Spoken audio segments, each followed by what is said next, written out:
जय गुरु। परम दयाल श्री ठाकुर जी के चरणों में सभी के लिए मंगल प्रार्थना करता हूँ। परम प्रेममय युग पुरुषोत्तम से श्री ठाकुर अनुकूल चंद्र जी ने मानव जगत के कल्याणार्थ नारी संबंधित अमृत वानियाँ दी है, जिसे श्रद्धेय श्री पंचानंद सरकारदा ने संकलन कर नारीनीति पुस्तक का रूप दिया, जिसे सातवती पत्रिका के संपादक श्रद्धेय श्री रामनंदन प्रसाद दा, जिन्हें दालदा के नाम से सत्संग जगत जानता है, ने परम पूज्यपाद श्री बड़दा के आशीर्वाद से मूल बंगला भाषा से हिंदी में रूपांतरित करके सन 1978 में प्रथम संस्करण प्रकाशित कर हिंदी भाषी सत्संगियों के समक्ष प्रस्तुत किया, जिसका हिंदी भाषी उनका चिर कृतज्ञ रहेगा। मनुष्यों में अपार क्षमता है, वह चाहे तो देव बन सकता है, चाहे तो दानव बन सकता है। उसी तरह नारी देवी स्वरूपा बन सकती है। भगवान के इस स्वतंत्र सृष्टि में किसी को गुलाम बनाकर पैदा नहीं किए हैं, जन्म से ही उनके हलक में स्वतंत्र इच्छा शक्ति देकर पैदा होने दिए हैं। इसलिए ठाकुर जी वाणी में कहते हैं, तुम जैसा राम के तेरा तैसा राम, दाएं जाओ तो दाएं, बाएं जाओ तो बाम। बस चाक खाटी होनी चाहिए, और इस चाक को खाटी अर्थात शुद्ध पक्का करने के लिए ही जीवन में इष्ट आदर्श सदगुरु पुरुषोत्तम में सद्दीक्षा की आवश्यकता होती है। परम दयाल श्री ठाकुर जी कहते हैं, पूर्व काल में इवोल्यूशन विवर्धन हेतु सूता था, इसे पकड़कर मनुष्य अपने को इनहेंस्ड विवर्धित कर पाता था। अब मैंने तुम लोगों के लिए सीढ़ी लगा दिया है। यह वही बात है जो पूर्ववर्ती श्री रामकृष्ण परमहंसदेव कहे थे कि अभी पार्षदों को समस्त ज्ञान प्रदान नहीं कर रहा, और अब से श्री ठाकुर जी कहते हैं, जो रामकृष्ण देव नहीं कहे थे, अभी मैं सभी कुछ कह दिया। पहले जो दिया गया था वह अनुकर्मणिका है, अभी जो दिया जा रहा है वह अध्याय है। जो धर कर चला जाएगा वह अध्याय है। बहु सहस्त्र वर्षों तक के चलने के लिए इस समय यह सब दिया जा रहा है। पहले जो दिया गया वह बहुत अंशों में काट छाट कर दिया गया है, किंतु अब सभी की संगति में लेकर दिया जा रहा है। इस प्रकार की व्याख्या कभी नहीं दिया गया था।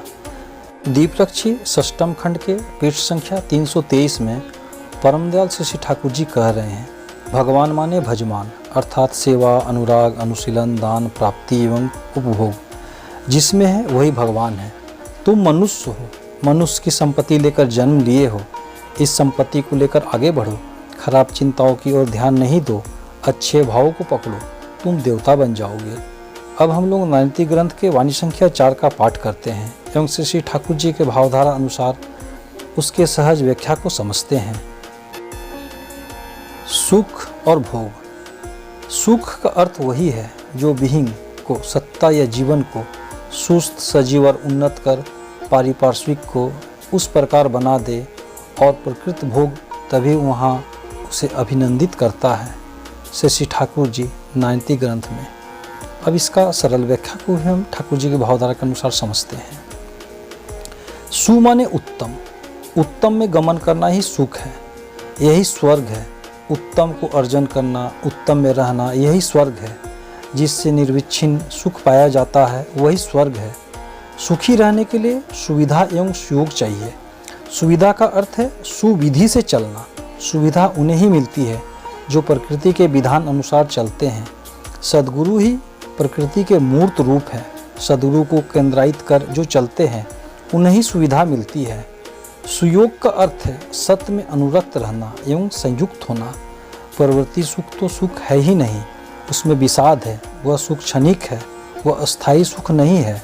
जहाँ ऐश्वर्य, प्रेरणा, प्रिय, विक्रमण, स्टडी टू गो हेड, यश, विस्तार, श्री, सेवा, आश्रय, ज्ञान, जानना, वैराग्य जो कभी रंजित ना हो, वही सुख है।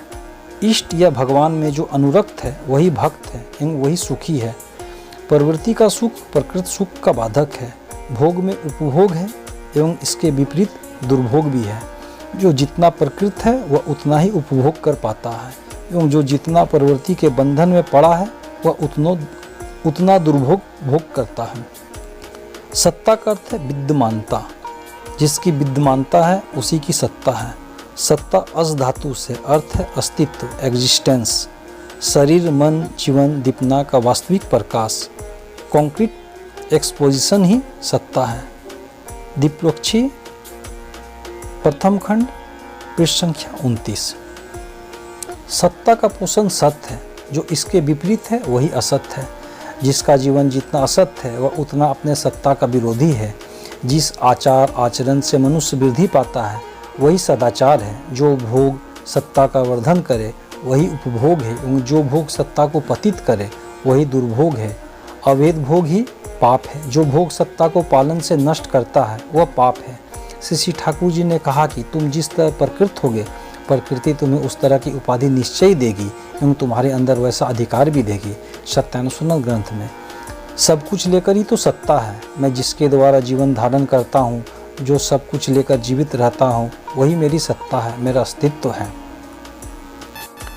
श्री ठाकुर जी ने सुख की परिभाषा बताते हुए कहा कि जो तुम्हारी विहीन सत्ता को सजीव, उन्नत और आनंदित करके पारिपार्श्विक में प्रसारित कर सभी को उत्फुल्ल कर देता है, यदि सुख कहो तो उसे ही कहा जा सकता है। चलारसाथी वाणी संख्या 28। श्री ठाकुर जी ने भोग के संबंध में कहा कि भोग लिप्सा ही मनुष्य को कर्म में मूढ़ बनाकर वास्तव भोग से वंचित करती है। यदि चाहते हो उन्नत तो आबाद और कर्मप्राण हो। भोग की वर्धना में देखोगे तुम नित्य ही नंदित होते रहोगे। चलारसाथी वाणी संख्या 151। प्रवृत्ति भोग मनुष्य को मूढ़ बना डालती है। वह उन्नति का अवरोधक एवं सत्ता को विपन्न करने वाला है। मानव जीवन छिन्न भिन्न हो जाता है। श्री ठाकुर जी ने कहा कि हम लोग ईश्वर की बात नहीं मानते तथा अपने अनुसार चलते हैं। मनुष्य अपने स्वयं चलन से दुख, दारिद्र्य एवं दुर्भोग भोगता है तथा कहता है कि ईश्वर की इच्छा से हो रहा है। यह बात ठीक नहीं है। अज्ञानता के कारण दुख कष्ट पाता है।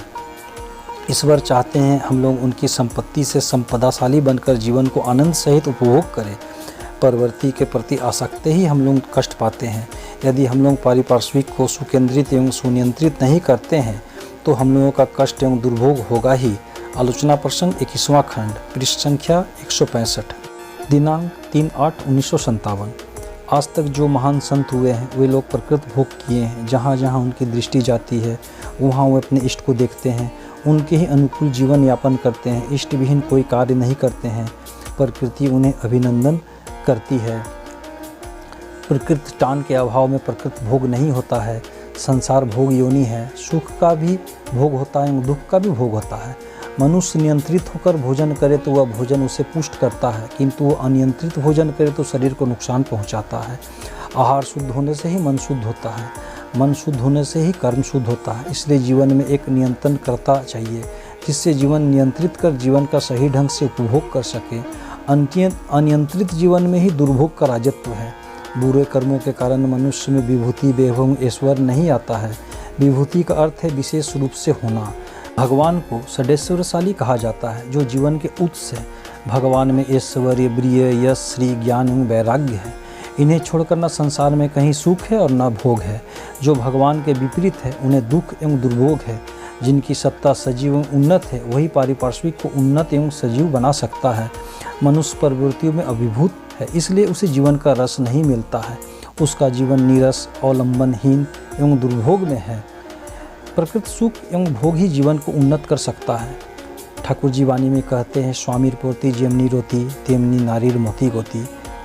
भावार्थ यह है कि स्वामी के प्रति नारी का जिस तरह प्रेम होगा उसकी मति गति भी वैसे ही होगी। जय गुरु, वंदे पुरुषोत्तम।